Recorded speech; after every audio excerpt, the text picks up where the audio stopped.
Senhoras e senhores, autoridades presentes, bom dia.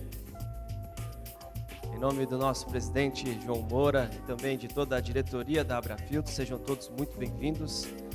Com grande satisfação que damos início a mais um encontro do ciclo de palestras Abrafiltros 2018.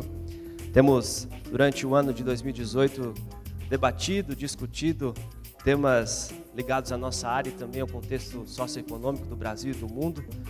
E até antes de iniciarmos o nosso dia, fica o convite, dia 27 de setembro, teremos aqui, neste mesmo formato, às 11 horas da manhã, a palestra sobre mobilidade e as tendências do veículo elétrico no Brasil e no mundo. Teremos o diretor de Engenharia Elétrica e Termal da GM para a América do Sul, Dr. Plínio Cabral Júnior, e ele discorrerá um pouquinho sobre esse assunto tão atual para todos nós, que o futuro está aí já batendo na porta.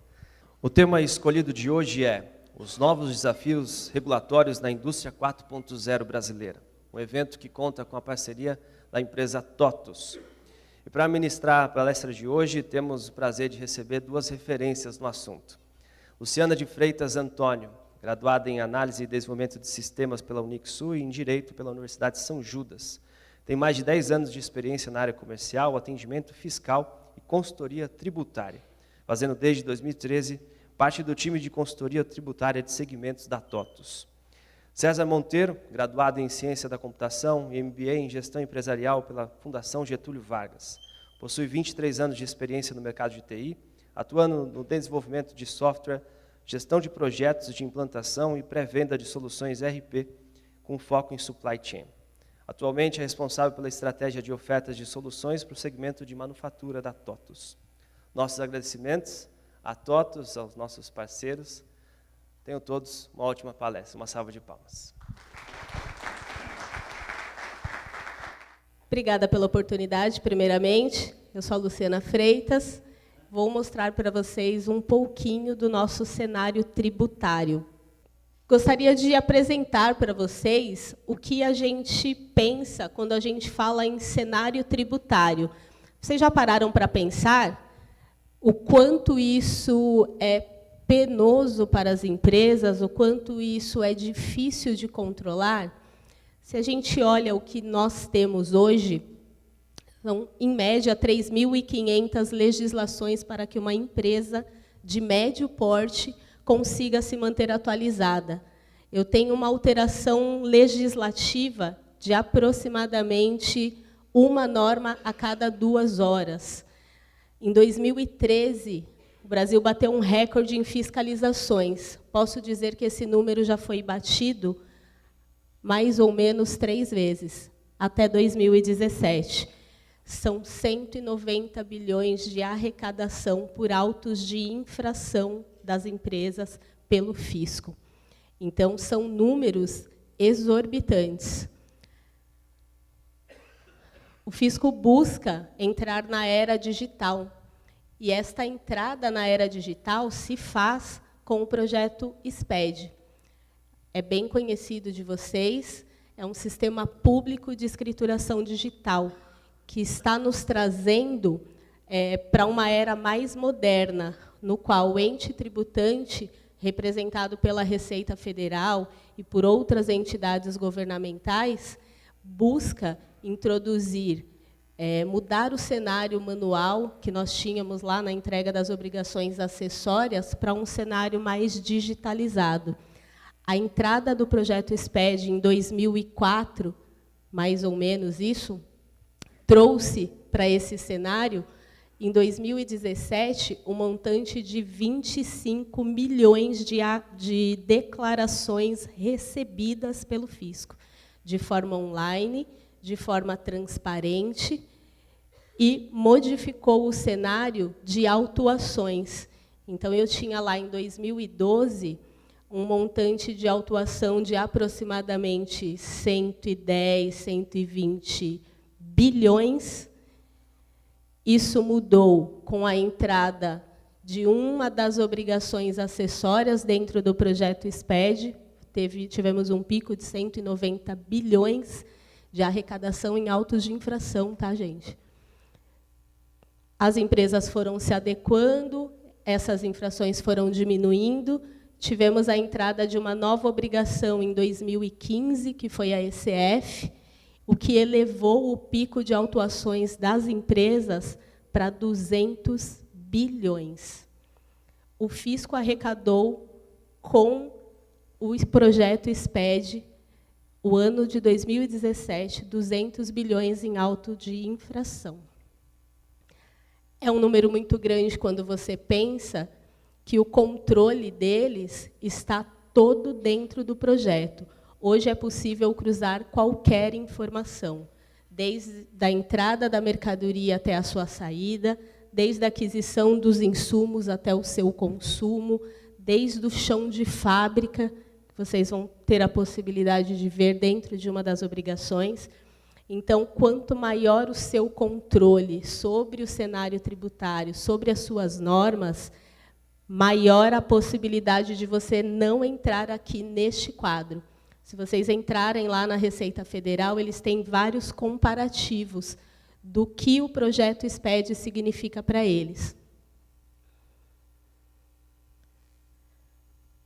Esse é um cronograma que a gente tem, que vem sendo introduzido desde 2017, e o nosso cenário para 2018 e 2019 não mudou, continua o mesmo, mas com a entrada de algumas outras obrigações acessórias.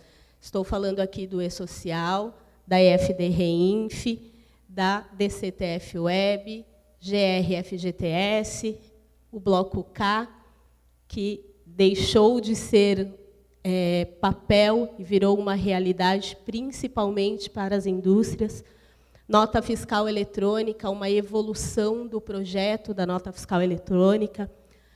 Uma nova portaria de São Paulo, essa é a única que não está dentro do projeto, mas que para as empresas, para as indústrias, é de extrema importância. E a EFD-ICMS-PI, que sofreu a última evolução agora, prevista para janeiro de 2019, que é a entrada dos serviços do ISS. Finalmente saiu do papel e vai se tornar realidade a partir de janeiro de 2019. Vamos começar pelo E-Social, né?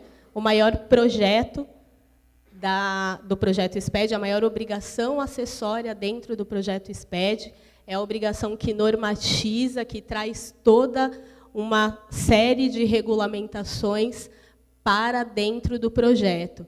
A ideia aqui é que a área trabalhista, a área de recursos humanos, a área de administração de pessoas seja introduzida dentro do SPED e que substitua, com isso, várias outras obrigações acessórias que eram e não eram cumpridas pelas empresas.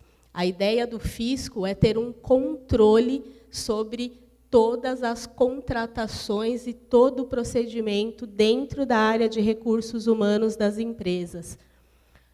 Nós tínhamos esse cenário, que eram o que as empresas enviavam em datas distintas, às vezes mensalmente, e às vezes conforme a sua ocorrência.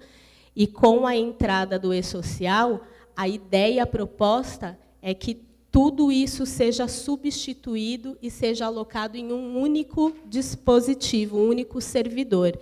A partir de agora, o fisco e os seus 5 entes tributantes do E-Social terão acesso a todas as informações e dividirão essas informações entre si. Não será mais necessário receber PPP, DIRF, GPS, CAGED, CAT, nenhuma dessas obrigações passará a ser obrigatórias daqui para frente, né? Lógico que elas não vão cair todas de uma vez, né? A DIRF, por exemplo, continua conosco pelo menos até o ano de 2020. A CAT deixa de existir a partir de janeiro de 2019. Os eventos de SST passam a ser enviados obrigatoriamente a partir de 2019. Então, é importante que vocês acompanhem a evolução do projeto, insiram a empresa de vocês dentro desse novo cenário. Sem o envio do E-Social, não existe pagamento da contribuição previdenciária nesse momento, porque a GPS deixará de existir. Quem vai fazer o recolhimento da contribuição previdenciária é a própria Receita Federal. Ela criou um sistema para fazer este recolhimento e para gerar a DARF para vocês, no lugar das empresas. Então, a partir de agora, vocês só declaram aquilo que vocês vão pagar. Ela mesma faz a geração do boleto de pagamento para vocês. Esse é o layout proposto. Então, temos as tabelas. Eventos não periódicos, que são aqueles que eu entrego de acordo com a sua ocorrência ou de acordo com a sua alteração. E os eventos periódicos, que são os eventos que geram a incidência da contribuição previdenciária efetivamente. Não vou me adentrar muito nos layouts, porque já é um cenário conhecido, já se tornou realidade, então vocês devem aí estar por dentro do que está acontecendo. O outro braço do E-Social, a EFD Reinf.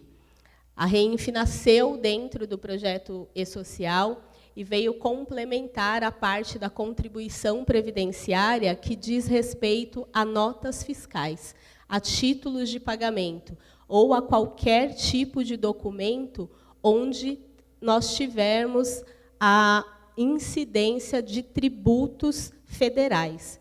Quando eu falo de tributos federais, não estou só falando da contribuição previdenciária. A princípio, nessa primeira fase de inserção da EFD Reinf do E-Social, o fisco conseguirá cobrar apenas a contribuição previdenciária. Mas a ideia da Receita Federal, que é a administradora da EFD Reinf, é que todos os tributos federais venham fazer parte da EFD Reinf e que, a partir da EFD Reinf, ela possa gerar também as guias de pagamento de cada um desses tributos. Estou falando aqui do imposto de renda retido na fonte, da contribuição do PIS, da contribuição da COFINS e qualquer outro tributo que a Receita Federal administre. A ideia é que tudo seja compartilhado aqui na EFD Reinf.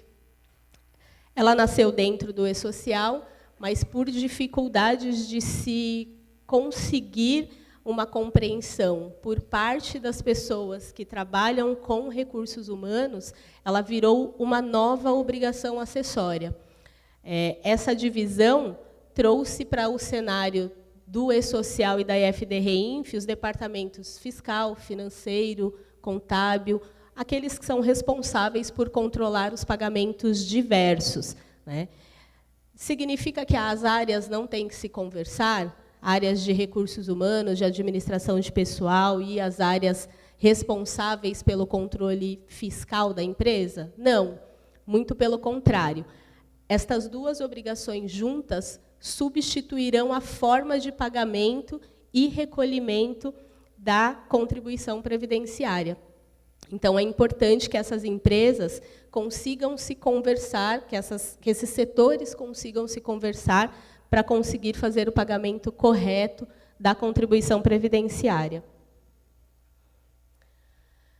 As empresas obrigadas, a EFD Reinf, então todas aquelas sujeitas a CPRB ou desoneração da folha, como também é conhecida, todas as empresas que trabalham e que prestam serviços ou tomam serviços diversos com incidência de algum tributo federal, todas as empresas que trabalham por cessão de mão de obra ou empreitada, ou que tomam serviços por cessão de mão de obra ou empreitada, produtor rural, pessoa jurídica, que é reconhecido pela Receita Federal como pessoa jurídica, porque nós temos produtores que, apesar de ter CNPJ, a Receita os considera como pessoa física, e esse grupo está no E-Social, não na EFD Reinf.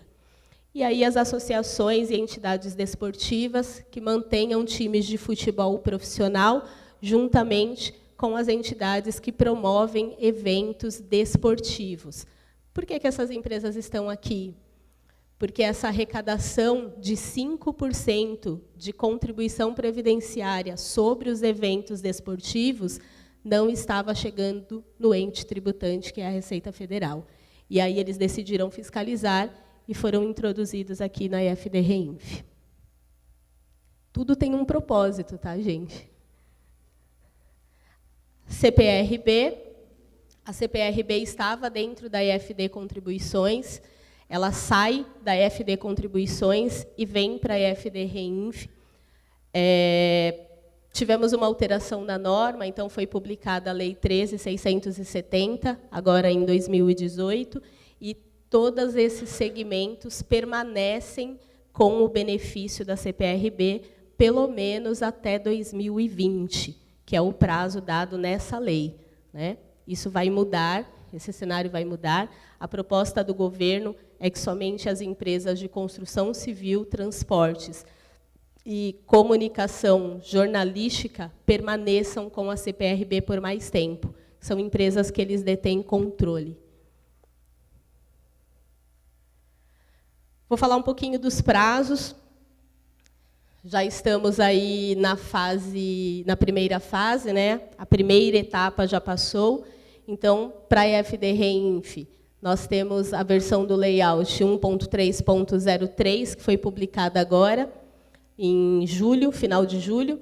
Esses são os eventos iniciais, no mesmo esquema, nos mesmos moldes do e-social, tá? Um formato XML, que é uma linguagem mais moderna e mais fácil de ser fiscalizada.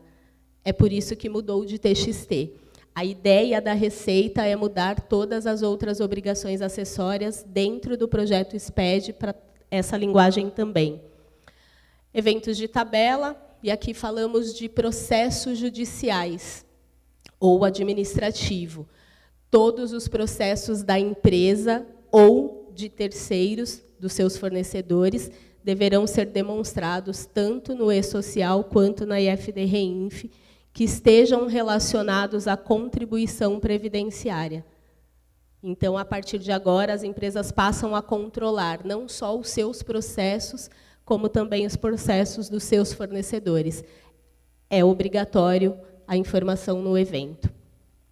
Eventos periódicos e eventos não periódicos. Os periódicos, aqueles que incidem a contribuição previdenciária nessa primeira etapa. Aqui um esboço do layout. É um layout menor, um layout mais reduzido, digamos assim. O evento R2070 não ficou pronto a contento. Ele não atendia nem ao fisco e nem às empresas que estão participando do projeto piloto, por isso não entrou em produção. A ideia é que ele entre em produção ao longo do ano de 2019. Este evento é o evento que substitui efetivamente a DIRF e que trará as informações sobre o imposto de renda retido na fonte. Mas os outros eventos entraram em produção, primeiramente para as empresas que faturaram em 2016 acima de 78 milhões e agora estão entrando em produção a partir do e-social, né, em julho, as empresas que faturaram em 2016 até 78 milhões. A IFD-REINF, para essas empresas, fica obrigatória a partir de novembro. E agora, alguns aspectos em comum de ambas, né? Esse era o cenário, o desenho atual do e-social, junto com a IFD-REINF, DCTF-Web e GRF-GTS. Eu tenho servidores, 3 servidores em comum, administrados pela Receita Federal, que vão receber informações da IFD-REINF, informações do e-social e informações da GRF-GTS. Essas informações serão compartilhadas entre os entes tributantes, que é a Receita Federal, Ministério do Trabalho, Caixa Econômica Federal, Previdência e Fundo de Garantia. E a DCTF-Web, que é o sistema criado pela Receita Federal, que irá receber todas essas informações, vai consolidar os tributos e vai gerar as guias de pagamento, que agora deixam de ser pelo GPS, quando a gente fala de contribuição previdenciária, e passa a ser DARF. Temos 2 ambientes, um ambiente de produção, que é o ambiente onde as empresas serão auditadas, serão fiscalizadas, e o ambiente de produção restrita, que é um ambiente de homologação.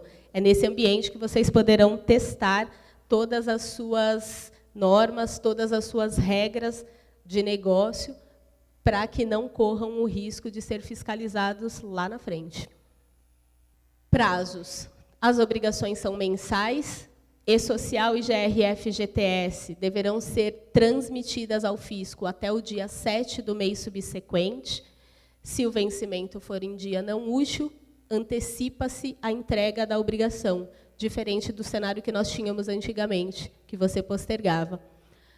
EFD Reinf e DCTF Web devem ser enviadas também de forma mensal até o dia 15 do mês subsequente. A mesma regra para o vencimento. Tivemos um benefício do fisco, eles consideram um benefício, pelo menos, que foi o faseamento do E-Social. Com o faseamento, as empresas passaram a entregar, primeiro as tabelas, 2 meses depois os eventos não periódicos, 2 meses depois todos os eventos periódicos, isso falando de E-Social, tá bom? E todos os eventos da EFD Reinf, com exceção do R2070, que foi postergado.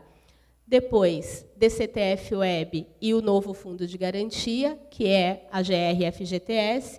E, por último, os eventos de SST, Saúde e Segurança do Trabalho.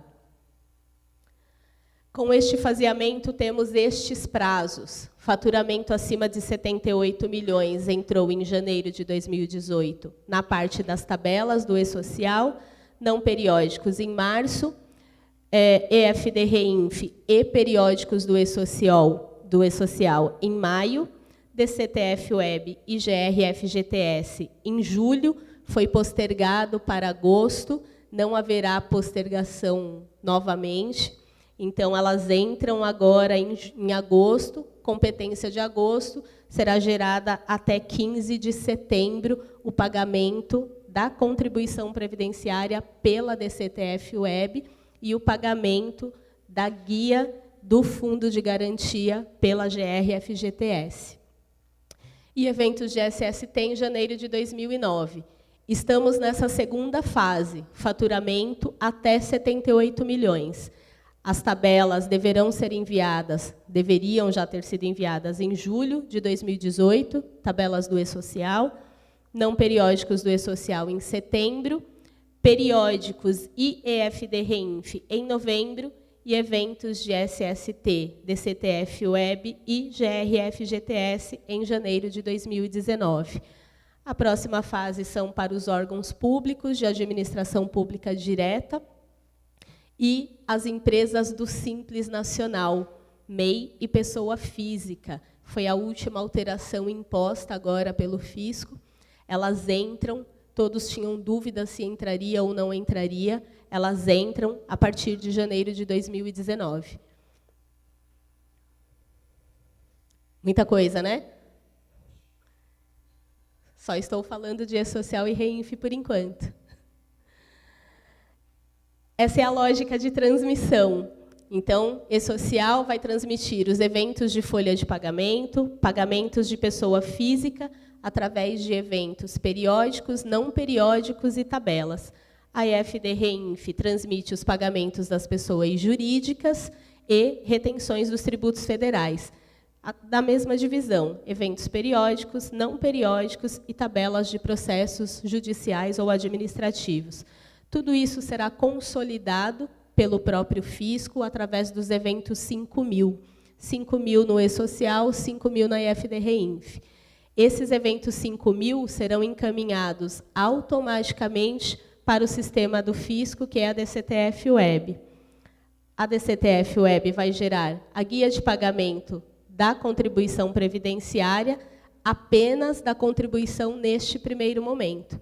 Na segunda fase, a ideia é que ela gere, além da guia de contribuição, a guia do imposto de renda retido na fonte e depois a guia do PCC. PIS, COFINS e CSLL. Não sei se vocês conhecem, se estão por dentro, mas a DCTF-Web é a nova forma de recolhimento dos tributos federais das empresas. Como funciona? A empresa vai transmitir os eventos do E-Social e os eventos da EFD-REINF. Serão transmitidos e alocados dentro de um ambiente nacional, um para o E-Social e outro para a EFD-REINF. O próprio fisco irá fazer a consolidação dentro da DCTF-Web, vai enviar as informações do Fundo de Garantia para o sistema da Caixa e vai gerar o DARF da contribuição previdenciária para vocês. Esse sistema não tem como alterar. A única coisa que o contribuinte consegue fazer dentro da DCTF-Web é fazer compensações. Então, ele vai ser integrado com a PERDCOMP e outros sistemas que a Receita Federal administra, sistemas de parcelamento, programas de diminuição do imposto. Eles vão integrar todas essas informações na DCTF-Web e vocês vão poder escolher qual é a verba de pagamento que vocês querem compensar. Quero compensar autônomo, eu uso o que eu tenho lá de compensação na PERDCOMP, já vai ser trazido de forma automática, vocês só vão clicar onde querem compensar e o próprio sistema gera o saldo líquido a pagar. Não existe nenhuma forma de alterar. Errei na minha obrigação, está maior do que deveria ou está menor do que deveria. Retifico o E-Social, retifico o EFD-REINF, para que venha certo para a DCTF-Web. Se eu não retificar, eu pago aquele valor que está lá. Se eu retificar e perder o prazo de pagamento da contribuição, que continua dia 20 do mês subsequente, eu pago já com muros e juntas. O próprio sistema irá calcular todos os juros, todas as correções necessárias se o pagamento for feito incorretamente. Essa é a DARF, é um modelo provisório, esse modelo foi aperfeiçoado. Nesse modelo que está aqui, eu tenho o código de retenção. No modelo que o fisco irá utilizar na DCTF-Web, não haverá mais código de retenção. Então, ele mudou não só o documento, mas a forma de recolhimento. A ideia é que isso aconteça para todos os tributos federais. Esse é o sistema, é a carinha dele, né? Já é atualizado. Então, o manual da DCTF-Web está disponível no fisco, lá no portal da Receita Federal. Ele vai trazer saldo líquido a pagar, os valores por natureza de pagamento, que é como a Receita está chamando. Vejam que eu não tenho ali códigos de retenção. Ele vai demonstrar todos os valores, todas as naturezas, o total a pagar, os valores compensados. E o final fica assim. Vocês podem verificar pendências, transmitir a obrigação ou gerar a guia de pagamento. Isso é real, tá, gente? Já está disponível o ambiente, inclusive, para testes de vocês. Esse é o fluxo. Envio o fechamento do E-Social e da EFD-REINF, acesso o ambiente da DCTF-Web manualmente, porque não é o mesmo ambiente da Receita, tem um link próprio dentro do ECAD, com certificado digital ou procuração eletrônica, escolhe a declaração que vocês querem transmitir, edita ou ajusta essa declaração, que é colocar lá as suas compensações, os seus créditos, os valores que deveriam ter sido tributados e não foram por conta de algum processo judicial, transmite-se a declaração após os ajustes e emite a guia de pagamento. Essa é a sequência que vocês vão utilizar daqui para frente, a partir de setembro. GR-FGTS. É um sistema específico da Caixa Econômica Federal para controlar e gerar a guia de pagamento do Fundo de Garantia. É um ambiente próprio, controlado apenas pela Caixa. Como vai funcionar? Ela vai receber as informações do E-Social, referente ao Fundo de Garantia, tem eventos específicos que vão passar essas informações. Recebendo essas informações, elas vão para um ambiente da Caixa Econômica Federal, que vai consolidar os valores e vai gerar a guia de pagamento do FGTS. Isso também é para agora, tá? Antes de janeiro de 2019. Entra em produção em setembro. E essa é a arquitetura. Ela vai recepcionar esses eventos, tabelas, vai mandar para o GRFGTS, que é o sistema da Caixa, e vai gerar aquela DARF, aquela guia de pagamento para o fundo de garantia. Isso deve ser feito até o dia 7 de cada mês.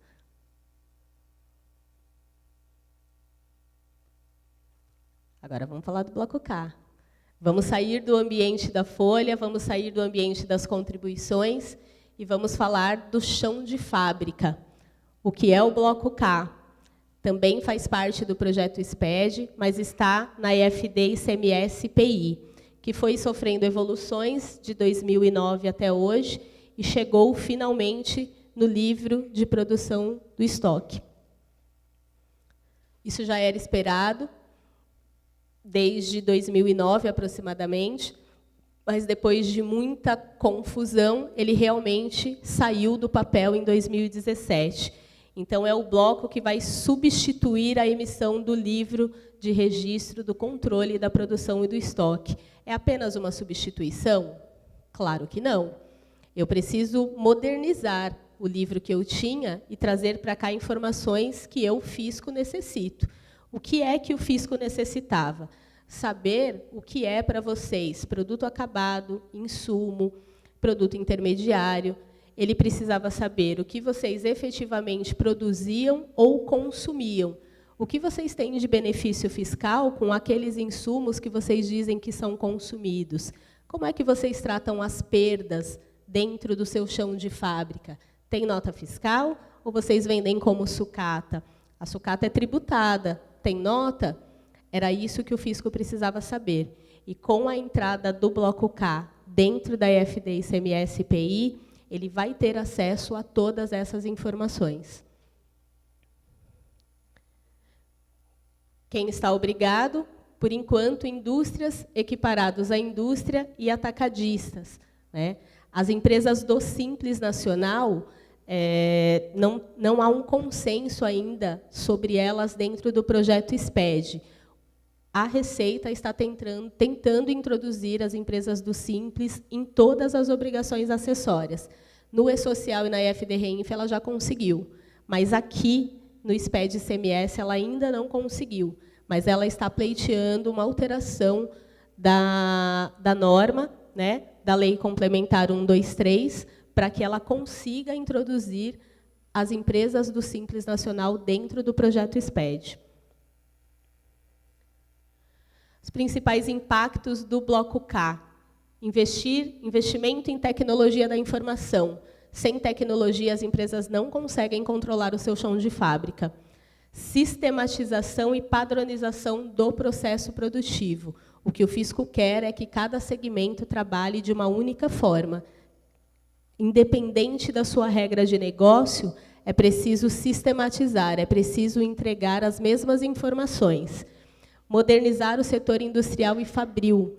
Eles precisam saber o que vocês têm de ativo fixo e entregar e planejar melhor esse tipo de aquisição ou esse tipo de industrialização, investimento em máquinas pesadas de grande porte. Treinamento e capacitação de funcionários nesta nova fase. Isso é primordial. A partir de agora, o cara que está lá no chão de fábrica não pode mais saber apenas do seu operacional. Ele vai ter que entender um pouquinho também do fiscal, da controladoria, do contábil, porque senão vocês não entregam essas informações. E a unificação de todos os departamentos da empresa, que é o mesmo que acontece lá no E-Social e na EFD-REINF, que é todo mundo se conversar para conseguir entregar tantas informações fiscais e tributárias da empresa.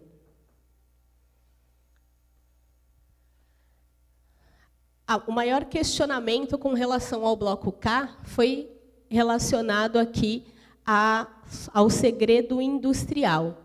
o próprio CTN diz que não há segredo industrial para a Receita Federal. Por que não há segredo industrial? Porque ele não tem a sua receita completa. Ele tem os seus ingredientes, ele sabe a quantidade que você vai utilizar, mas ele não sabe o modo de preparo. E quem dá essa permissão é o CTN. Então, tem o artigo 198 do CTN, diz que o fisco tem o dever de verificar não só os seus livros contábeis, livros fiscais, como tudo aquilo que você produz e que esteja relacionado de alguma forma com o tributo. Eles podem, sim, fiscalizar. Então, todas as empresas que entraram com algum tipo de ação contra o fisco para que o Bloco K não virasse uma realidade, perderam aqui, nesse momento, porque alegaram segredo industrial e não existe segredo industrial na entrega do Bloco K. Prazos. O Bloco K já é uma realidade, né? A entrega é mensal, então se entrega junto com o restante da EFD, ICMS, CPI. Diferente do Bloco K, tá? Então não tenho as mesmas informações do inventário. Penalidades. Eu não tenho uma penalidade exclusiva pela não entrega do Bloco K. Ele é apenas um registro que faz parte da EFD, ICMS, IPI. Mas a entrega incorreta, a entrega omissa ou a não entrega da EFD como um todo, pode, sim, ter uma penalidade superior a 5% do faturamento da empresa. Além dessa penalidade, que essa é a penalidade estabelecida para o projeto SPED. Se eu não entregar informações relacionadas ao ICMS, sofrerei as sanções do Estado. Relacionadas ao IPI, as sanções da União. Então, essa penalidade pode ultrapassar 10% do faturamento da empresa, se eu somar as penalidades dos tributos. É muito pesado entregar incorretamente qualquer uma das obrigações que estejam dentro do projeto SPED. As sanções são muito altas. O escopo também foi particionado devido aos questionamentos das empresas, das pilotos que trabalhavam no projeto.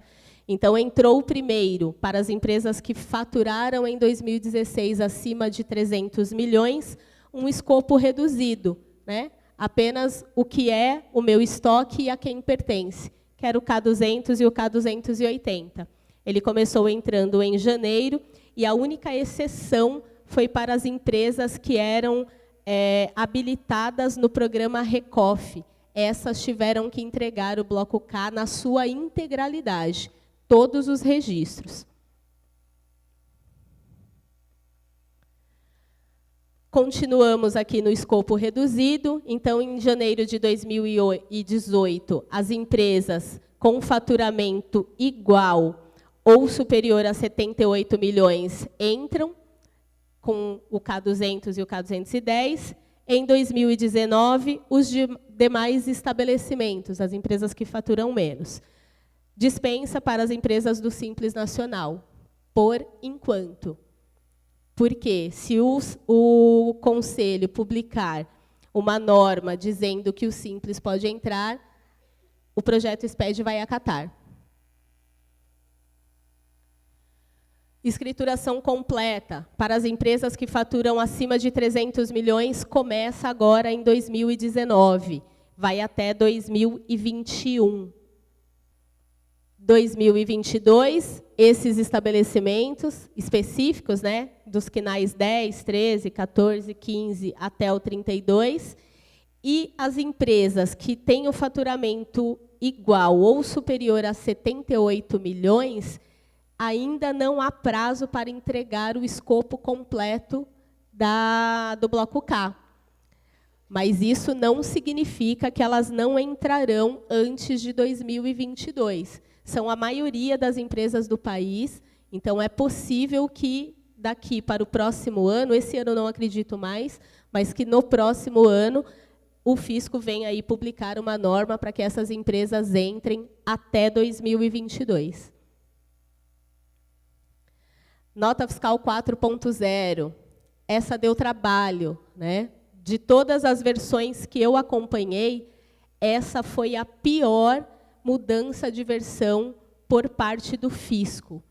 Eles tiveram a publicação da primeira nota técnica em 2016. De 2016 até agosto, foram publicadas 11 novas versões da mesma nota técnica. Foi uma mudança difícil, foi uma mudança importante, mas ela aconteceu agora em agosto de 2018. As empresas tiveram várias alterações para se adaptar, inclusive uma alteração de tecnologia. Essa foi uma solicitação dos próprios contribuintes para que o fisco pudesse mudar a forma de melhorar a segurança dos protocolos de comunicação. O fisco atendeu e quase deixou mais da metade das empresas sem transmitir a nota fiscal eletrônica. Elas não estavam preparadas. Essas foram as principais alterações. Então, a criação de campos específicos para o Fundo de Combate à Pobreza. Todos os estados introduziram o fundo e eram, na nota fiscal eletrônica, majorados dentro da alíquota de ICMS. Com essa alteração, agora o fisco tem uma ideia de quanto é arrecadado de fundo de combate à pobreza. As principais regras: rastreabilidade obrigatória para as indústrias farmacêuticas, mudanças no frete para a introdução do frete próprio, grupos de repasse de ICMS para as indústrias de combustíveis que trabalham com combustível, distribuição de combustível, IPI de devolução. Essa foi uma mudança muito importante. Nós colocávamos o IPI de devolução em campos criados aleatoriamente, porque não havia onde propor, onde informar esse tributo.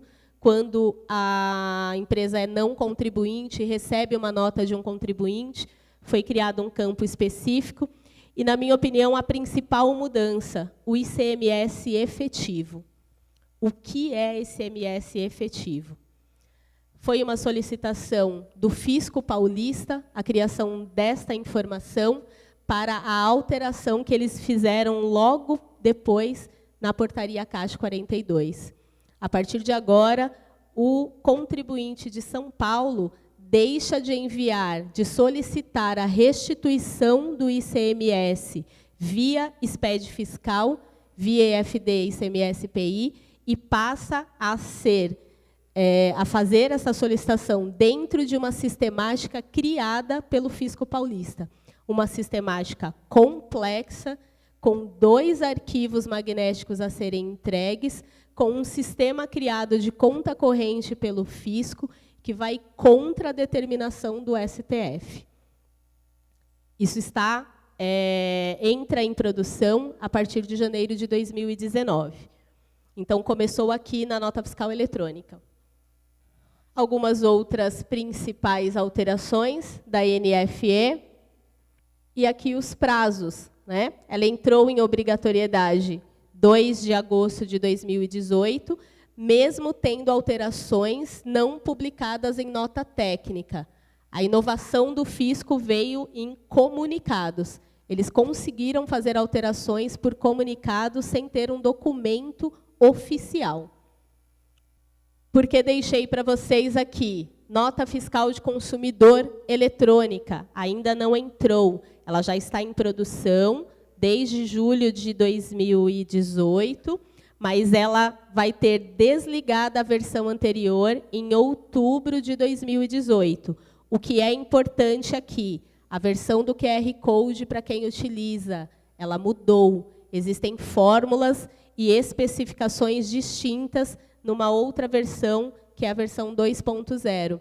Precisa ser adaptado até outubro, porque eles vão desligar a chave, como fizeram na nota fiscal eletrônica. E aqui a portaria.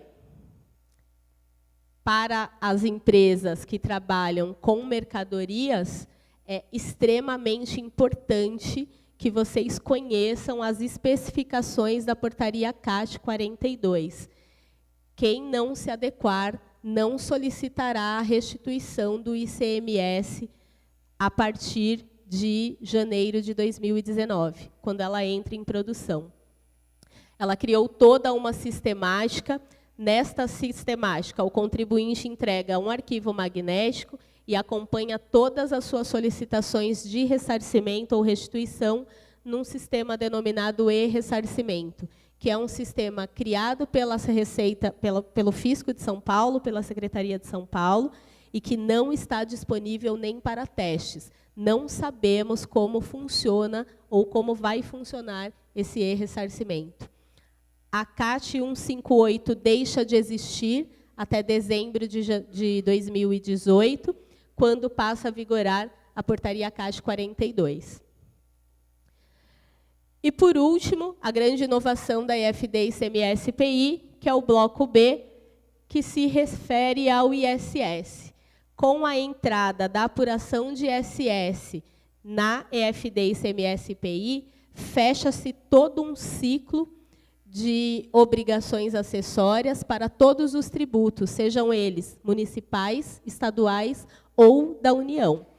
Esse ciclo fechando-se, eu obrigo aqui Pernambuco e Distrito Federal, que nunca assinaram o convênio para fazer parte do projeto SPED, agora eles estão inseridos oficialmente dentro do projeto. Principalmente Pernambuco era muito resistente, mas ele deixa de, a gente espera que ele deixa de utilizar a CEF e venha para cá, que já está inserido, já está adequado. O layout foi proposto, o layout do ISS, a introdução do ISS por conta de Brasília, que utiliza a nota fiscal eletrônica para prestação de serviços lá na sua região. Então, era muito importante a introdução da apuração do ISS aqui dentro do projeto. O que eu tinha para mostrar para vocês era isso, gente. Espero não ter sido muito corrido. Essa é a régua que nós temos daqui para o próximo ano. Ano de eleição, hoje não acontece mais nada importante, mais nada significativo, mas teremos muitas alterações para janeiro do próximo ano. Obrigada.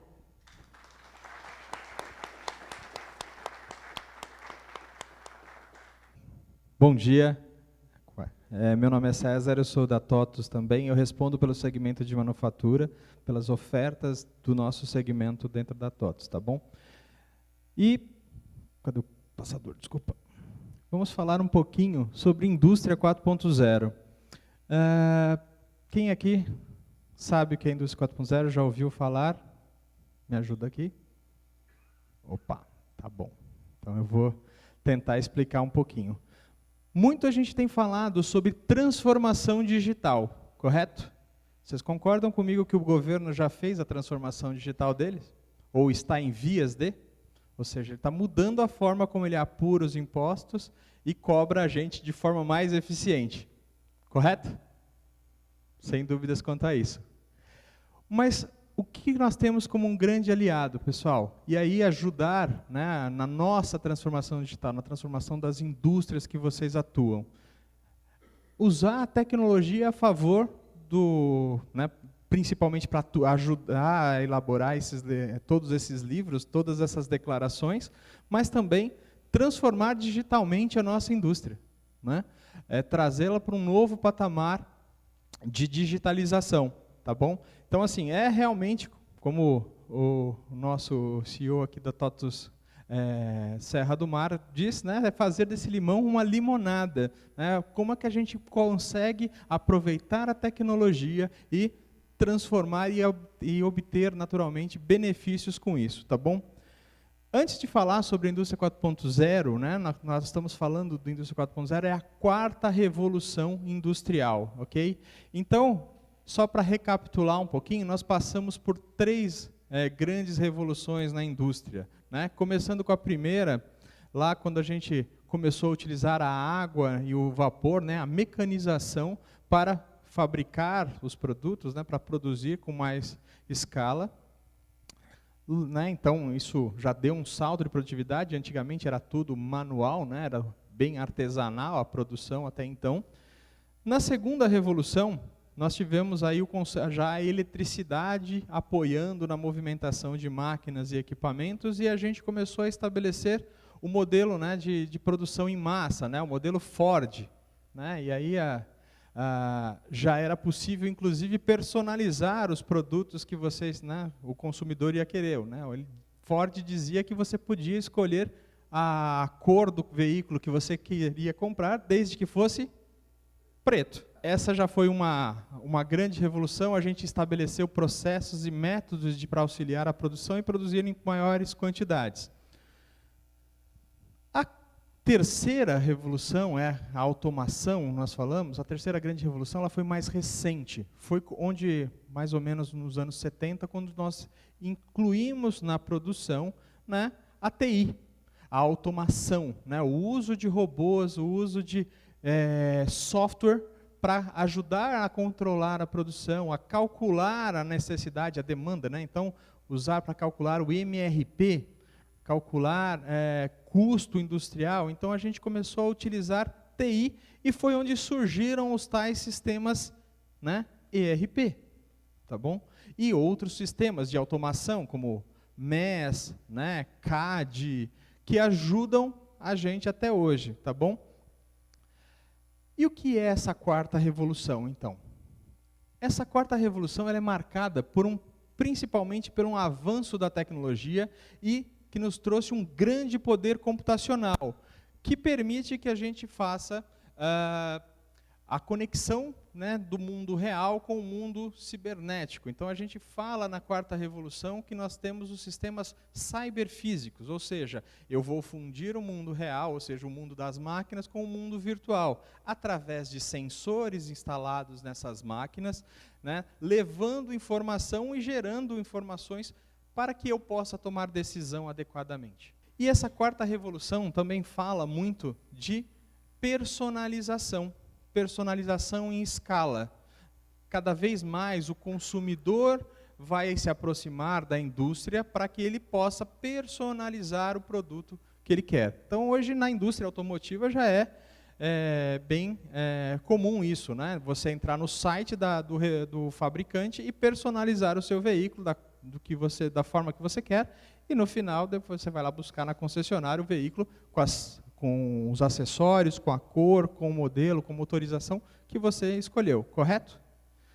Isso cada vez mais vai se popularizar e, naturalmente, as empresas vão ter essa automação, né, essa aproximação, e que vai requerer, naturalmente, ferramentas de software ou de automação para que possam ajudar, né, a entender e planejar os cenários para esse mundo.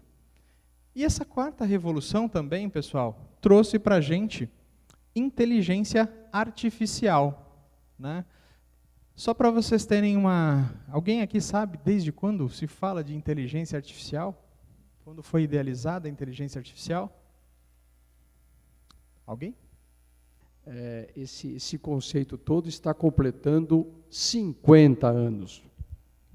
Perfeitamente. E a inteligência artificial foi marcada da década de 50, né? Quando a gente fala de indústria 4.0, ele é um pouco mais recente, né? Mas assim, realmente ele está correto. Inteligência artificial se fala desde a época das décadas de 50. Porém, o que viabilizou? De novo, o grande poder computacional que nós temos hoje, né? Foi capaz de ajudar a processar de forma ágil esse grande volume de informações que nós temos na indústria 4.0. Falando ainda desses cenários, né, sistemas cyberfísicos, o que nós temos feito até para ajudar as empresas a entender essa movimentação? Nós, em alguns modelos e até em algumas feiras recentes, nós apresentamos um demonstrador de indústria 4.0. O que é isso? É uma célula de produção totalmente autônoma, que o usuário ou o cliente vai até um totem, personaliza o seu produto e, ao final do processo, ele te entrega o produto pronto, sem nenhuma intervenção humana. Tá? Esse projeto foi apresentado o ano passado na ExpoMAF e esse ano na FEIMEC. E esse demonstrador de indústria 4.0, até para que, se vocês tiverem interesse em conhecer, ele está disponível aqui perto de vocês, no Senai de São Caetano. O Senai de São Caetano é uma escola modelo para a indústria 4.0, e lá esse demonstrador está disponível para visitação. Se vocês tiverem interesse, podem até procurar o nosso time aqui, para que eles possam, né, agendar uma visita a esse demonstrador. Lá vocês vão ver várias tecnologias de automação, né, centros de usinagem, robôs colaborativos trabalhando num único sistema, sem nenhuma intervenção humana e, naturalmente, orquestrado por um software, né, para gerenciar todos os comandos dessa linha de produção. Tá bom? Mas, por onde eu começo, pessoal? Nós estamos falando aí de várias informações, o nosso cliente interagindo cada vez mais conosco. Como é que eu faço para ir para essa quarta revolução ou digitalizar a minha empresa? Primeiro, eu preciso, né, a Luciana já provou para a gente aqui, que o cenário tributário ele é extremamente complexo. E vocês imaginam, se a gente tiver na nossa empresa, além dos vendedores tradicionais, fazendo pedidos, eu ter mais a interação com, né, os meus clientes via internet, né, através de um e-commerce ou diversas soluções. Se eu não tiver uma retaguarda ou uma gestão adequada que processe esse volume de informações, que vai ser maior ainda, né, agora, de forma automática, né, e respeite toda aquela legislação que a Luciana comentou, vocês concordam comigo que vai ser humanamente impossível fazer isso na mão? Então, a tecnologia nos ajuda nesse sentido, né, a organizar a casa. E para isso você precisa ter um sistema de gestão que vai ajudar a fazer essas atividades como faturamento, finanças, mas principalmente, né, tratar essas questões fiscais, né, de forma transparente. Né? A gente precisa ser rápido para responder às mudanças do mundo, para responder essa dinâmica dos novos negócios na indústria 4.0, mas eu preciso ter um software que faça isso dinamicamente, sem ter a necessidade de ter pessoas ajudando toda essa escrituração fiscal, tá bom? Também é preciso que todo o departamento de vocês, seja a área de compras, a área de planejamento e controle da produção e os estoques, estejam, né, devidamente... Desculpa, estou na frente de aqui. Ele precisa estar adequadamente organizado, né, e integrado a um sistema de gestão que possa mandar todas essas informações para o fisco. Vocês concordam comigo? Então, nós falamos daí do bloco K, que impacta diretamente na parte de estoque e na produção, coisa que até então o governo não pedia para a gente, certo? A parte de produção, ele deixava de fora. E, por fim, eu posso ter outras tecnologias, que eu vou citar algumas aqui, que nos ajudam, auxiliam o dia a dia, que dinamizam o dia a dia e vão auxiliar os nossos colaboradores, nossos funcionários, a ter maior dinâmica no negócio e possam, né, adequar a empresa a essa tecnologia. Então, ferramentas como para tratar esse grande volume de dados, não só para envio ao fisco, mas também para servir de insights de negócio, para que você como administrador, possa tomar uma decisão adequada no seu negócio, né, e rápida, né, responder rápido às mudanças que nós temos dentro do cenário econômico. E aí eu elenquei aqui um desafio em 3 etapas, pensando nessa questão fiscal, né, esse desafio. Bom, eu comentei que nós vamos ter um grande volume de dados, eu vou ter uma nova geração fazendo relacionamento com a empresa através de diversas formas, inclusive pela internet. Então, qual que é os desafios? Então, primeiro, eu tenho que ter certeza que tudo que eu estou recebendo de fornecedores, eles têm que estar devidamente ou fiscalmente correto, certo? Então eu preciso, de alguma forma, auditar os documentos que vão entrar na minha empresa. Tá ok? Por outro lado, eu também tenho que processar. Então, as transações que eu vou fazer no dia a dia, tudo que eu vou fazer dentro da minha empresa, as emissões das notas fiscais, a geração dos livros, as guias, elas também têm que estar de acordo com todas as regras que a Luciana comentou para a gente, certo? E por final, para garantir, né, para que a gente possa ter a certeza que aquilo que está sendo entregue ao fisco, né, antes de passar pelo programa, né, de envio ao fisco, aquilo de alguma forma esteja consistente. Tá? E nesses 3 pontos, que são principais desafios quando a gente fala principalmente de tributação, nós temos tecnologia para isso hoje. Né? Existe tecnologia disponível para ajudar e ser mais ágil. Pense na cabeça da pessoa que faz escrituração fiscal. Saber todas essas legislações, todas essas regras, hoje eu acho que é quase que humanamente impossível, certo? Vocês concordam comigo? Então, o que a gente pode falar sobre como a tecnologia pode ajudar? Né? Então, exemplo, né? Então hoje, quando eu estou fazendo minhas compras, eu geri a necessidade de compras, eu fiz as compras dos meus fornecedores, os meus fornecedores enviam lá todos os documentos fiscais para a gente. Primeiro desafio, garantir que esse documento não vai estar errado, certo? Porque se eu receber errado, naturalmente, eu vou ter dificuldades depois para a escrituração disso e até mesmo recolhimento ou até compensação dos impostos que eu tenho. Ok?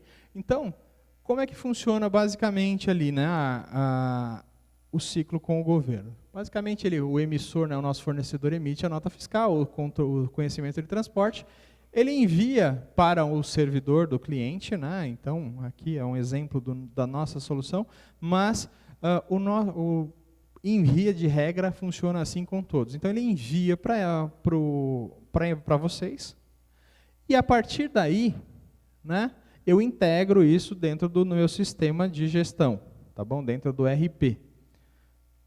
Mas, que tipo de validações a gente pode fazer já automaticamente? Né? Se eu tiver simplesmente receber esse documento e tiver que classificá-lo manualmente, fica meio complexo, porque eu tenho que validar, por exemplo, que se ele está válido, né? Porque o nosso fornecedor ele pode cancelar esse documento. Né?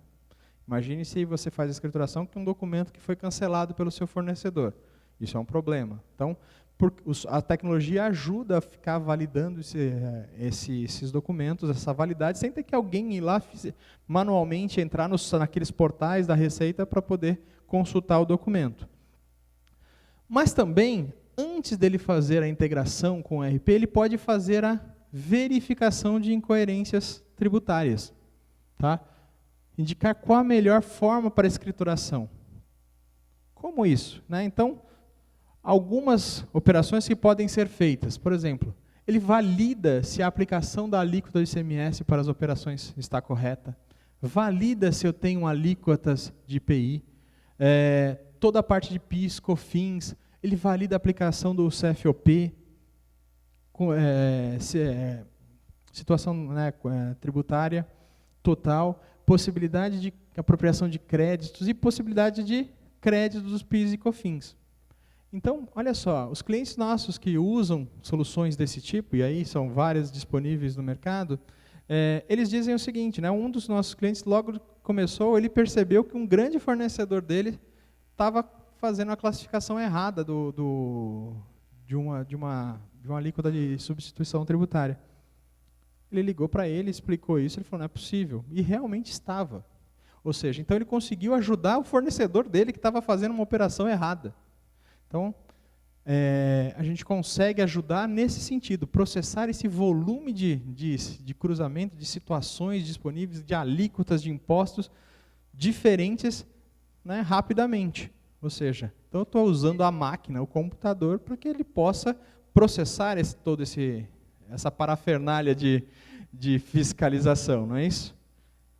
Como eu falei, né, um humano fazer isso tudo seria bem complicado. Por mais dedicado e atualizado que ele esteja, fazer isso manualmente seria bem complexo. E quando eu falo do processamento, né, ou seja, eu tenho que garantir a emissão da mesma forma, então eu tenho que ter o sistema EMA parametrizado para emitir os documentos fiscais da minha empresa adequadamente, mas neste cenário de automação que a gente vive, é possível que a gente tire benefício dela para auxiliar no bloco K. Quando a gente fala de sistemas de automação da produção, ou sistemas, né, de Manufacturing Execution System, que é MES, a gente está falando de coisas da década de 90, tá bom? Sistemas de automação já existem há muito tempo. Mas onde ele pode ajudar a gente? Pensem o seguinte, como a Luciana comentou, o fisco nunca pediu para a gente a questão, a movimentação de produção, vocês concordam? Então, o que nós fazíamos? Se a gente pegar e fazer uma analogia com as notas fiscais de entrada e saída, a gente sempre tinha alguém lá para ficar conferindo o documento de entrada e documento de saída, certo? Para fazer a escrituração fiscal e garantir que o livro de entrada e saída esteja correto. Vocês concordam comigo que a produção não vai ser diferente? Qualquer erro de apontamento de produção, seja ele uma pequena perda que você tenha, pode chamar a atenção do fisco para alguma auditoria para que ele possa fazer na sua empresa? E aí, a automação industrial pode ajudar a gente. A tecnologia, lá na década de 90, pode ajudar a gente. Ou seja, de duas uma, ou eu contrato gente para ficar conferindo os apontamentos de produção que aconteceram lá, para garantir que todo o balanço de materiais que eu fiz no chão de fábrica esteja correto, ou eu automatizo. A máquina vai fazer o apontamento. A máquina vai apontar a quantidade produzida, quantas horas foram gastas e qual é o consumo de materiais. Vocês concordam comigo que é mais eficiente e a gente garante a acuracidade da informação. Então, os sistemas de automação podem nos ajudar a resolver o problema do bloco K. Ou seja, ajudar a melhorar a qualidade da informação do chão de fábrica. Ok? E por final, né, tem um outro conceito que é uma ferramenta. Aí essa aqui eu vou pegar, é uma ferramenta TOTUS, mas ela ajuda a auditoria dos arquivos fiscais. Como isso? Só para que a gente possa contextualizar. Então, a Luciana falou bastante da geração dos arquivos, os diversos modelos de arquivos magnéticos, né? Alguns deles, ela citou os mais recentes, né? Os mais impactantes. Mas olha só, como é que funciona hoje? Então você tem lá toda a informação, você gera lá todas as suas declarações, passa por um validador da Receita, tá bom? E depois você envia para ela, certo? Garantindo que você fez tudo lá na entrada, as notas fiscais foram bem conferidas, todo o processo foi conferido na produção, emissão de notas fiscais, você fez o cálculo dos impostos adequadamente, então eu vou enviar os dados. Mas como é que eu faço para ter certeza? Novamente, a tecnologia pode ajudar a validar toda esse arcabouço de leis e de documentos ou regras fiscais que eu tenho, antes de eu enviar para a Receita Federal, para a Malha. Então, ele vai validar o quê? Não a estrutura, né, que é o que o programa validador faz. Ele valida a estrutura do arquivo que você está enviando, que é todo o processo ali do XML, a formatação do XML, se está obedecendo.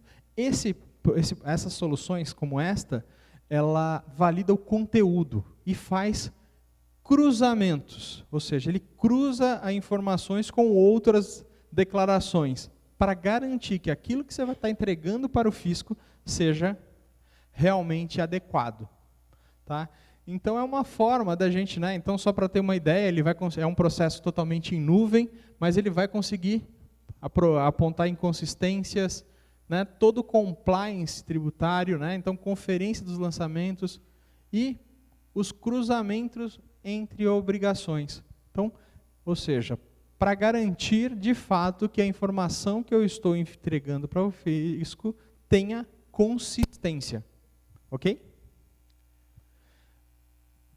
Só para a gente, já me sinalizaram do tempo aqui, para a gente falar, e que mais? Então, assim, eu garanti que toda a minha empresa aqui fiscalmente esteja coberta e tenho tecnologia hoje disponível para ajudar todo esse processo, mas o que mais? Quais outras tecnologias a gente tem visto nesse mundo de indústria 4.0, né? Ou seja, o que mais a gente tem? Então, pensa o seguinte, né? Hoje a geração de profissionais que nós temos na indústria, ela é diferente. Estão acostumadas com redes sociais, com sistemas na palma da mão, vocês concordam comigo? Como é que eu consigo trazer tudo aquilo que a gente viu de sistemas dentro da empresa para um ambiente que está mais perto da realidade deles? Então a gente tem plataformas, e aí existem diversas plataformas aí disponíveis de colaboração, que ao invés de eu ter vários sistemas para ir para cada coisa, um para fiscal, outro para coisa, eu posso ter uma única plataforma que eu vou ter um login único, ou seja, uma identidade única, e ele vai dar acesso a todos os meus sistemas de gestão. Sejam eles fiscais, sejam eles de Big Data, de Analytics, né? Ou até mesmo documentações que eu tenha dentro da minha empresa. Então, eu posso ter numa única plataforma, né, todas as soluções que você tem disponível na empresa, os seus principais indicadores, os seus principais documentos da área que você trabalha. Então, esse aqui é um exemplo, né, por exemplo, da área de planejamento da produção, num único acesso. E ainda, se eu quiser interagir, acessar esses outros sistemas, é possível também de dentro dessa aplicação, tá bom? Então, isso gera colaboração e mais produtividade. O usuário consegue concentrar todas as necessidades deles num único local, tá bom? Outra ferramenta que a gente fala é Analytics, né? E cada vez mais a gente vai falar de Big Data. Big Data, né, nada mais é que a capacidade de eu processar grandes volumes de informações. E quando a gente está falando de indústria 4.0, eu estou gerando muito mais informações agora. Eu tenho diversos sensores lá na automação conectados no meu chão de fábrica, eu tenho diversos sensores ou dispositivos móveis interagindo no processo de manutenção, no processo de recebimento e expedição, e eu estou gerando dados a todo momento. Tá bom. Mas para que me serve todo esse volume de dados se eu não tiver como extrair alguma coisa útil dele? Então, nós vamos ver, né, ferramentas de Big Data e Analytics para que eu estratifique essas informações e dê a informação mastigada, né? E aí pode ser da área comercial, pode ser da área de finanças e pode ser da área de produção. Mas qual é o objetivo disso? Dessa grande volume de dados, eu ter informações para tomar uma decisão rápida. Né? Então, imagine o seguinte, eu estou lá produzindo alguma coisa e percebi uma anomalia e uso, né, ou uma perda maior do que o normal dentro do processo produtivo. Isso dá tempo de eu, né, com essa informação em tempo real, essa informação mais rápida, dá tempo de eu tomar a decisão e corrigir o processo antes que minhas perdas fiquem maiores ainda. Vocês concordam? Então, esse é um exemplo de ferramentas que vocês vão ver para a indústria 4.0. Né? E outro, né, aí eu peguei o exemplo da nossa plataforma, mas eu estou falando aqui de inteligência artificial. E vocês já devem ter visto a inteligência artificial, até o Bradesco lançou a deles agora, está fazendo bastante propaganda, certo? A Bia. Nós temos a nossa Carol, tá bom? Tem outras várias assistentes pessoais e de inteligência artificial.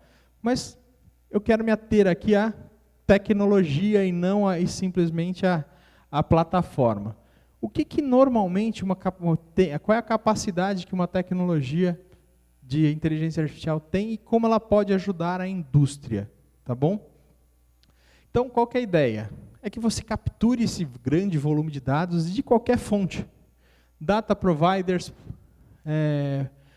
mídias sociais, banco de dados, perfis transacionais, sensores, né? Aí a gente está falando de internet das coisas, né? Internet das coisas é qualquer sensor conectado que vão me gerar informação, e isso pode estar disponível em nuvem, e outras aplicações, né? A inteligência artificial, ela vai ajudar a transformar essa informação, agregar novos elementos dentro dessa informação, correlacionar, filtrar, enriquecer. Para quê? Para que eu possa explorar isso de forma em linguagem natural, como vocês viram em alguns casos, aí, até falando do Bradesco, né, a Bia, você consegue consultar o seu saldo, não é isso?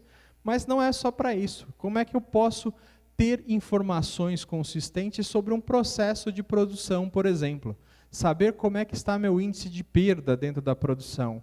Saber qual é os principais motivos de paradas que eu tenho dentro da minha produção. E também ajudar a fazer manutenção preditiva, né? Quando a gente fala de predição de manutenção de equipamentos, muito se falava em manutenção preditiva total, mas assim, a gente não conseguia de fato ainda ter mecanismos para processar esses grandes volumes. Agora, com essa grande quantidade de sensores que eu tenho na máquina, eu consigo extrair essa informação em tempo real e dar insights para o time de manutenção, para que evite a parada indesejada de máquina por uma quebra, por exemplo, né? Usando inteligência artificial, que ela vai basicamente traçar o comportamento daquele processo e te mostrar alguma coisa, né, algum resultado sobre ele, tá bom? Eu trouxe aqui para vocês também um outro exemplo, né? Então a gente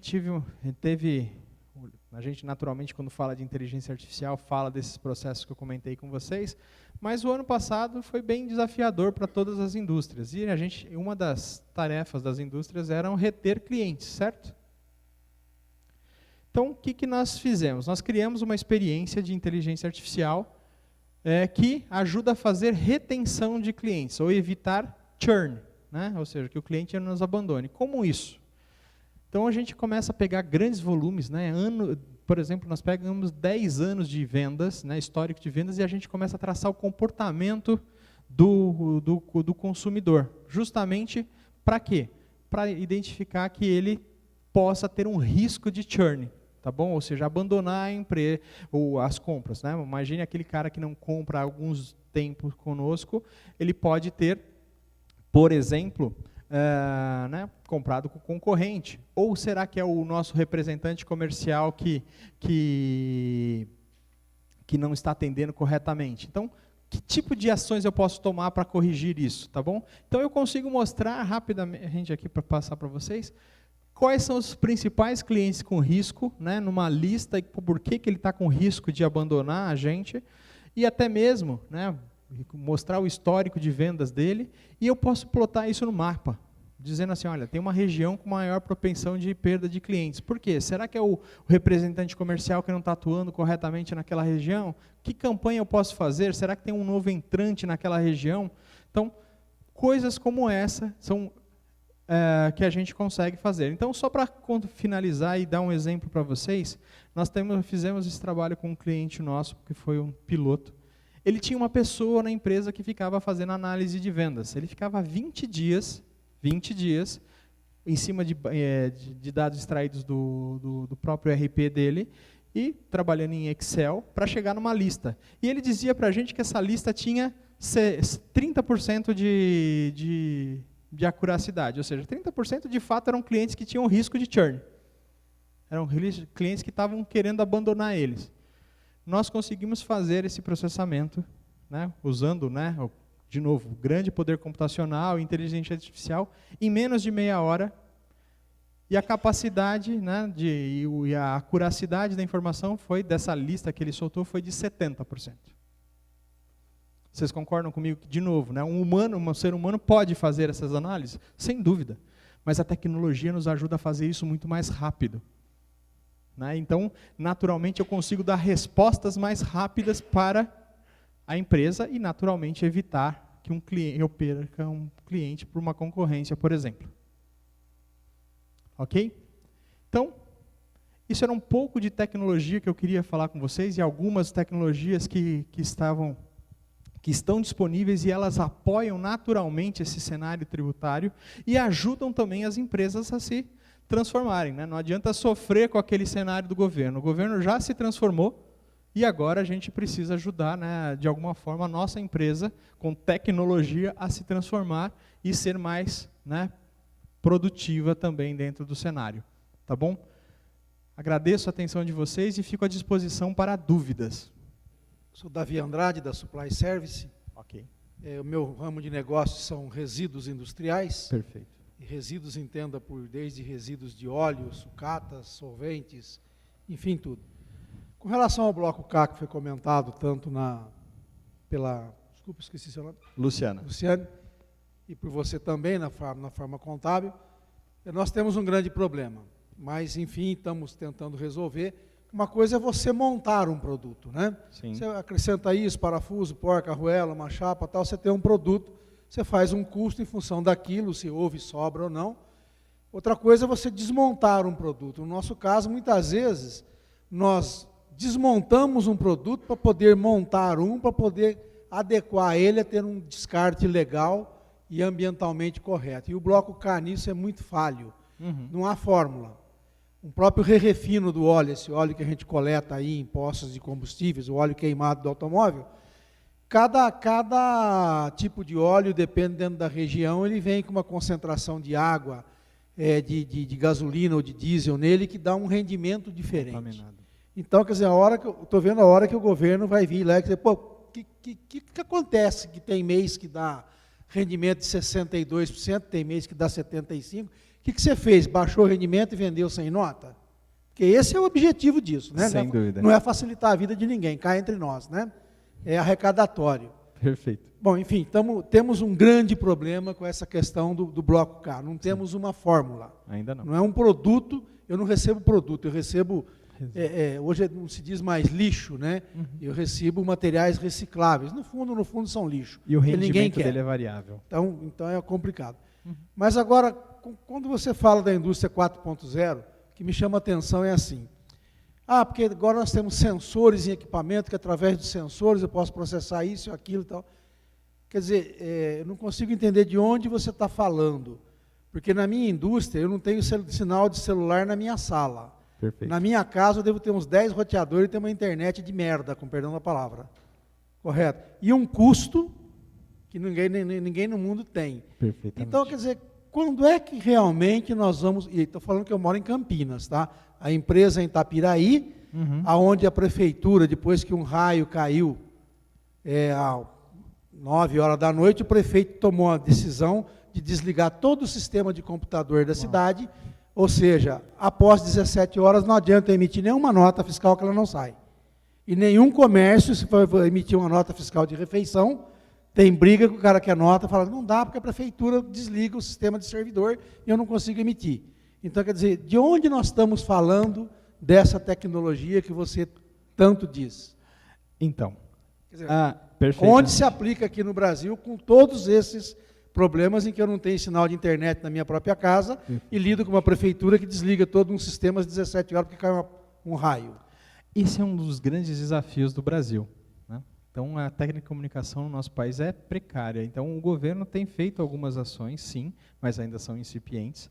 E quando a gente fala de indústria 4.0 no Brasil, a gente está falando hoje, se a gente falar de empresas que adotaram do cenário nacional, nós estamos falando de 2% de indústrias. E nós estamos focando aí muito a indústria 4.0 nas grandes empresas. Tá? O Brasil tem um desafio enorme em levar essas tecnologias para as pequenas e médias.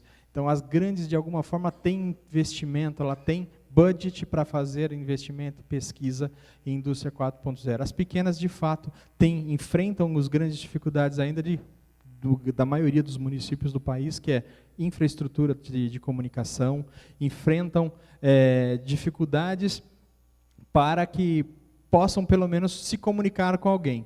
Mas, ainda assim, as tecnologias podem ajudar de alguma forma. Tá bom? Mesmo dentro da sua casa, dentro da sua rede interna, você pode usar tecnologias ou correletores sem ter a conexão com o mundo externo ainda, mas que vão agilizar o processo e dinamizar. Então, por exemplo, quando eu já estou falando de uma automação né, para ajudar a manutenção, aquele sensor que está lá na sua máquina fazendo a análise, por exemplo, ele poderia estar mandando informação para um sistema que vai fazer, por exemplo, a especificação ou o rendimento do óleo que você está extraindo. Tá? Então já existem equipamentos e um grande número de sensores capazes de fazer esse tipo de análise e ajudar nesse tipo de análise. E isso ser integrado a um sistema que vai te dar, naturalmente, auxílio para fazer uma escrituração, para fazer um apontamento de produção dentro do sistema de gestão que você tem interno, ainda sem a comunicação. Mas, concordo com você, quando a gente fala do cenário tributário, de mandar essa informação para o fisco, nós temos um desafio, porque realmente, em alguns casos, você vai enviar a informação para o fisco e o servidor lá está desligado. Você tem que entrar em modo de contingência, né? Tá? Mas, naturalmente, depois que você transmitir, você vai novamente, a hora que o sistema voltar, você vai transmitir esses documentos fiscais. A questão é, a incidência e naturalmente, em alguns municípios, isso é mais críticos, acontecem com uma frequência. Isso é um desafio do Brasil como um todo para ampliar, né, a sua malha de conexão, né, expandir o parque de fibra ótica que a gente tem no país, mas a gente depende aí das principais empresas de telecomunicação ainda, infelizmente. Mas algumas tecnologias, como eu comentei, você pode inserir dentro do seu processo produtivo e tirar benefício dela. Uma pesquisa recente, entre 50 países, os mais desenvolvidos, o Brasil parece que está na posição 46ª, no que tange a indústria 4.0. Portanto, tem muito trabalho para todo mundo pela frente, especialmente para a TOTUS. Tá. Mas há uns 3 ou 4 anos, o Laércio, da TOTUS, disse que o contador não teria mais espaço, ia acabar, porque a TOTUS ia cuidar de tudo. E não é bem assim. Então, essa ênfase, César, dada enormemente para a parte fiscal aí, tributária no Brasil, talvez estivesse na hora de uma TOTUS, que é uma grande empresa, e que os meus clientes, muitos usam, né, e com sucesso, pudesse ir um pouco mais para o campo da ciência, da contabilidade, que é uma ciência social e que, ciência de 6.000 anos, e que tem recursos para ajudar nesse processo aí da indústria 4.0 como um todo, porque não é possível você fazer indústria 4.0 sem gestão de custos, sem gestão econômica, sem gestão financeira, sem gestão tributária, que se enfatiza muito e unicamente. Então, se o mundo contábil for menos esquecido e mais considerado, a ciência contábil pode contribuir enormemente para isso. Acho que isso é um recado que eu gostaria que chegasse lá para o Laércio, coisa que não é tão fácil chegar, e às vezes se esquece muito isso. Ok, eu concordo, e naturalmente a tecnologia tem ajudado nesse processo, né? Então a gente está falando também de uso de, né, principalmente no ambiente financeiro, mas isso vai chegar naturalmente às indústrias, que é blockchain, para ajudar no rastreamento todo esse processo, desde o processo de escrituração até o recebimento de um material, até ele ser processado num livro fiscal e contábil e ser armazenado, garantindo a integridade da informação. Tá? Então, isso é uma realidade em alguns setores, mas isso naturalmente vai chegar para a indústria também, tá bom? Mas o recado será dado. Gente, não se assustem. Vocês viram que a Luciana tem voz doce, confortável. E o César veio e não colocou sal, colocou solução. Não se assustem. Eu fiquei imaginando o meu avô, que era guarda-livro. Que situação, né? Então, não se assustem. Isso tudo é uma fase, uma mudança. E a hora que eu desci, eu passei a mão no Alexandre, para pegar o que ele disse na nossa primeira reunião hoje, quando eu o provoquei.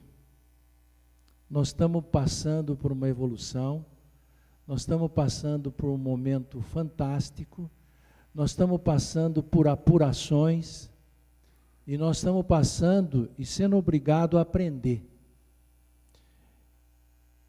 Eu vou me esforçar muito para falar sério, porque eu não gosto de falar sério. Mas o que a gente precisa fazer, às vezes, é se entregar um pouco, sair um pouco dos fake news e ir para as notícias boas, para as coisas que a gente pode buscar e trazer solução.